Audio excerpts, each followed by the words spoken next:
5 adults, 2 children now without a home after a large house fire tonight in Pawtucket. Thanks so much for joining us this evening. I'm Tiffany Murphy. Crews spending much of the evening battling that blaze, and that is where we find ABC 6 News anchor Alyssa Azara live at this scene at this hour. Alyssa?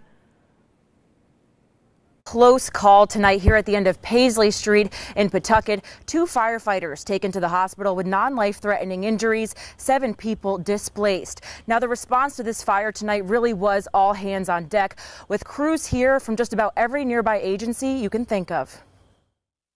Heavy flames repeatedly erupting from this 3-story Pawtucket home Monday nights. It compromised the window, went out the window, and as it went out the window, it did what we call auto exposure and just climbed from floor to floor to floor through the windows, because windows are usually lined up along each other. The fire then traveling through the walls up into the attic. Battalion Chief Dave Correo says the construction and position of the home on Paisley Street made it difficult for firefighters to maneuver. The other houses are very close, so it's difficult to get the hose lines down. When we start throwing the water, the yard turns muddy, there's stones, there's unsure footing. So all that plays into adding the fatigue. When our turnout gear gets wet, it makes it heavier for us to maneuver in.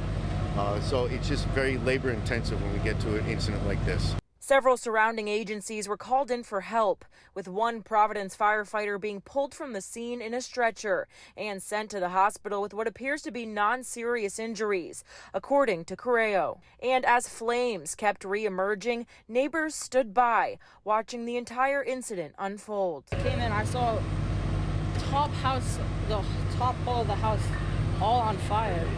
Lots of fire trucks and people taken out of the fire with water.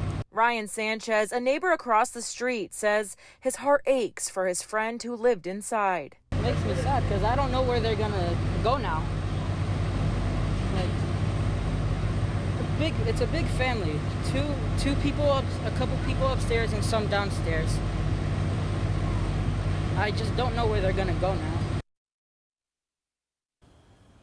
We've since learned a Pawtucket firefighter was taken to the hospital for chest pains and won't be returning to work until he is further evaluated.